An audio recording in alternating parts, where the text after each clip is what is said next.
खासदार संजय राऊतांनी काल केंद्रीय गृहमंत्री अमित शहा यांनी कुबड्यावरून केलेल्या टीकेला जोरदार प्रत्युत्तर दिलं। भाजप देशात अनेक ठिकाणी कुबड्या घेऊन सत्तेत आहे, महाराष्ट्रातही 2 कुबड्या आहेत असा टोला राऊतांनी लगावला। पहिल्या निवडणुकीत जेव्हा युती झाली तेव्हा भारतीय जनता पक्षाला या महाराष्ट्रात कोणी ओळखत नव्हतं, पोस्टर लावायला माणसं नव्हती। बाबरीनंतर आम्ही 65 जागी उत्तर प्रदेश, बिहार, राजस्थान, मध्य प्रदेश येथे आम्ही लोकसभा लढणार होतो। बाळासाहेब ठाकरेंची, हिंदुहृदय सम्राटांची लाट होती। अटलजींनी विनंती केली, अडवाणींनी विनंती केली बाळासाहेबांना की तुम्ही निवडणुका लढलात तर भारतीय जनता पक्षाचं नुकसान होईल। बाळासाहेबांनी एका क्षणात आम्हाला सगळ्यांना सांगितलं की माघार घ्यायची। अमित शहांच्या याच्यावर सारवासारव कशा करताय?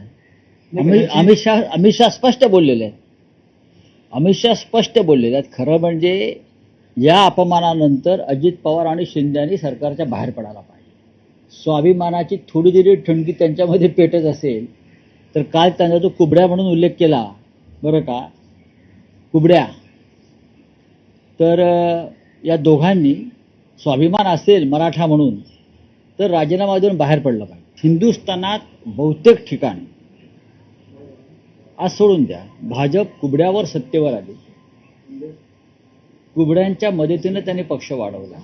महाराष्ट्रात 2 कुबड्या आहेत ना, मग त्या कुबड्या नाहीत तर काय नाकातल्या कानातल्या बुगड्या आहेत का घेऊन फिरताय?